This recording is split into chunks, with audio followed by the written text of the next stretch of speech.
안녕하세요. 골똘 자녀교육입니다. 오늘은 제 큰아이 한글 처음 배울 때 얘기를 해보려고 합니다. 제 큰아이처럼 장애아를 두신 부모님들이나 또 유아에게 한글이나 수학 공부를 가르치려고 하시는 분들이 보시면 좋을 것 같습니다. 제 큰아이 얘기는 앞에 영상 중에 특별한 가정, 특별한 두 아이, 그리고 내 아이의 특별한 재능을 찾아보아요에 나옵니다. 큰아이가 학교 입학을 앞두고 모든 부모님들이 그렇듯이 한글을 조금이라도 알고 들어가야 되지 않을까 생각하고 한글을 가르치기 시작했습니다. 제 나름대로 아이디어를 내어서 한글을 가르치기 시작했습니다. 아직 연필을 잡고 쓰는 것은 힘들 거라 생각을 했기 때문에 쓰는 것은 시키지 않았고 일단 눈으로 익히는 연습을 해야 되겠다 생각했습니다. 노래 부르는 것을 좋아하니까 아이가 좋아하는 동요를 큰 종이에 적어서 거실 벽에 붙여두고 계속 불러주었습니다. 나비야 나비야 이런 노래도 불러주고 또 곰 세 마리가 이런 노래도 불러주었습니다. 그 다음에는 집안에 있는 가전제품이나 가구에 글자를 적은 종이를 붙여두고 보여주면서 읽어주었습니다. 냉장고에는 냉장고를 붙이고 그리고 냉장고 앞에 가서 가르치면서 읽어주고 옷장이나 의자, 세탁기 이렇게 다 읽어주고 했습니다.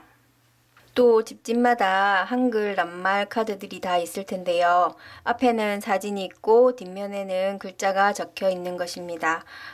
사자랑 사과 이런 글자가 적혀 있는 카드를 두고 동생과 같이 노래하는 것처럼 출발선을 거실에 그어두고 사과 찾아오세요 하면 사과 찾아오고 그리고 사자 찾아오세요 하면 가서 사자 낱말 카드를 찾아오고 이런 놀이처럼 한글을 가르치기 시작했습니다. 제 나름대로는 한글 공부라는 느낌을 안 주고 놀이하는 것처럼 생각하게 하려고 엄청 노력을 많이 했었습니다. 이 방법이 틀린 것은 아니었는데 제 큰아이에게는 생각지도 못한 역효과가 나타났습니다. 그 당시 말을 배우기 위해서 언어치료학원을 다니고 있었는데 언어치료학원에서의 수업도 거부하고 또 복지관에서의 수업도 안 하려고 하고 뭔가를 배우는 것에 대한 강한 거부 반응을 보였습니다. 그래서 언어치료 선생님 그리고 복지관 선생님들과 상담을 하고 모든 수업을 놀이 수업으로 다 바꾸었습니다. 언어치료 시간에도 선생님이 가르치고 아이가 배우고 이런 수업이 아니라 자릉놀이나 요리 수업으로 대체하였고 복지관 수업도 놀이 위주로 다 바꾸었습니다. 집에서도 아예 한글 얘기는 꺼내지도 않고 벽에 붙여둔 동료들도 다 떼버렸습니다. 아이마다 뭔가를 배우고 익히고 또 습득하는 시간이 다 다른데 학교 가기 전에는 한글을 꼭 가르치고 배워가야 한다는 그런 고정관념이 아이를 참 힘들게 했구나 하는 생각에 미안함과 후회가 엄청 많이 들었습니다. 아이는 아직 받아들일 만한 준비가 되어 있지 않았는데 엄마인 나의 욕심만으로 아이에게 큰 부담을 주었구나 하는 생각이 들었습니다. 뇌 수술을 하고 오른쪽 뇌에 3분의 2가 없는 아이인데 아직 말도 잘 못하는데 글자를 가르쳐야 된다고 생각을 했으니 많은 반성을 하고 또 모든 것을 다 내려놓고 기다리기로 했습니다. 나중에 아주 나중에 이름 세 글자라도 읽고 쓸 수 있으면 되지 않겠나 생각하고 기다리기로 했습니다. 사실 어떻게 보면 큰아이가 장애가 있어서 한글 배우는 것이 싫다고 학습을 거부하는 것을 더 솔직하게 나타내지 않았나 생각이 듭니다. 많은 아이들이 예를 들어서 한글이나 수학 공부를 처음 배울 때 무엇이든 처음 배울 때는 어렵고 힘들다고 느낄 수밖에 없을 것입니다. 부모인 우리들도 분명히 수많은 시행착오를 통해서 배웠을 텐데 한글이나 어릴 때의 수학은 빨리 배웠다고 착각할 때가 많습니다. 아이들에게 충분히 학습할 시간을 주지 않고 다그치거나 압박을 가하거나 옆에서 조조하고 불안한 티를 팍팍 내고 있었던 것은 아닌지 돌아보게 됩니다.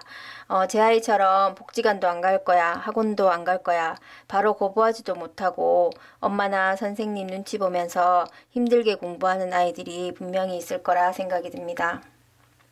또 부모님들이 한글을 다 배우지 않고 입학을 하면 친구들과 비교해서 뒤처질까봐 걱정을 많이 하십니다.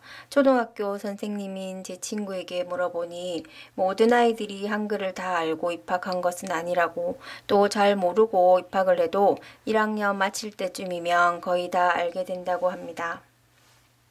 선생님들은 그렇게 심각하게 생각하지 않는데 부모님들이 더 힘들어 하시는 것 같다고 얘기합니다. 부모님이 좀 더 기다려주고 아이의 자존감이 떨어지지 않게 격려와 칭찬을 해주면 한글은 또 때가 되고 시간이 흐르면 알게 될 것이라고 생각합니다. 결국 제 큰아이는 한글을 익히는데 5년이 걸렸습니다. 1학년 입학하고 나서 연필을 잡고 처음에는 친구들과 같이 기역, 니은을 그려보고 또 1년 동안은 네모만 계속 그렸습니다. 그러더니 한글 책에 있는 글자들을 하나씩 그리기 시작했습니다. 엄청 끈기 있게 계속 쓰고 또 쓰고를 5년을 반복했습니다. 처음에는 할머님들처럼 소리 나는 대로 쓰기도 하고 받침을 쓰지 않을 때도 많았습니다.